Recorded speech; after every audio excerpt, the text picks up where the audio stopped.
Welcome to GS Online Education. This is Devinder Sir Polity. So, today's special 26th July Vijay Diwas. మరి Vijay Diwas day దేనికి గుర్తుగా celebrate చేసుకుంటున్నాం? కార్గిల్ యుద్ధం విజయోత్సవంగా దీన్ని celebrate చేసుకుంటున్నాం.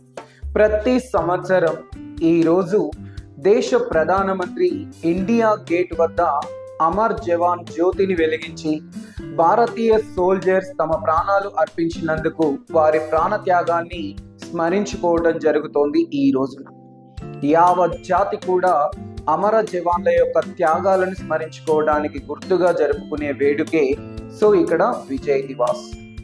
మరి ఈ సందర్భంగా పాకిస్తాన్ భారత్ పైన జరిపిన మారణ హోమం, దానికి సంబంధించిన సంఘటనలు కూడా మనం గుర్తు చేసుకుందాం. 1947లో భారత్ 3 రోజుల కాలం పాటు పాకిస్తాన్తో యుద్ధం చేసింది ఫస్ట్ టైం. అంటే ఏర్పడిన మరుక్షణమే యుద్ధం చేయాల్సి వచ్చింది. 1965లో రెండవసారి యుద్ధాన్ని చేశారు. మరి ఆ 1965 యుద్ధం సందర్భంగా కుదిరిన ఒప్పందమే తాష్కెంట్ ఒప్పందం. 1971లో మూడవసారి యుద్ధం చేశారు. దాని ఫలితంగా కుదిరిన ఒప్పందమే సిమ్లా ఒప్పందం. 1999లో నాలుగోసారి యుద్ధం చేశాం, అదే కార్గిల్ వార్. దాని సందర్భంగా మళ్ళీ లాహోర్ ప్రకటన అనే పేరుతో పరస్పరం చర్చలు జరుపుకున్నాం.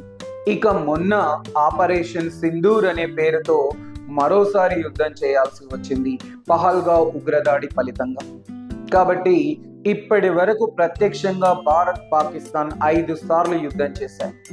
ఈ యుద్ధాల ప్రత్యేకత ఏంటి అంటే, భారత్ ఎప్పుడు పాకిస్తాన్ పైన యుద్ధం చేయలేదు. సెల్ఫ్ డిఫెన్స్ లో భాగంగా మాత్రమే ఈ యుద్ధాలు చేసింది.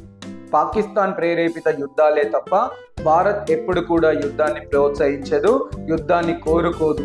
ఎందుకంటే వినాశనం భారతీయ సంస్కృతి కాదు. Thank you. Please subscribe our channel and support me.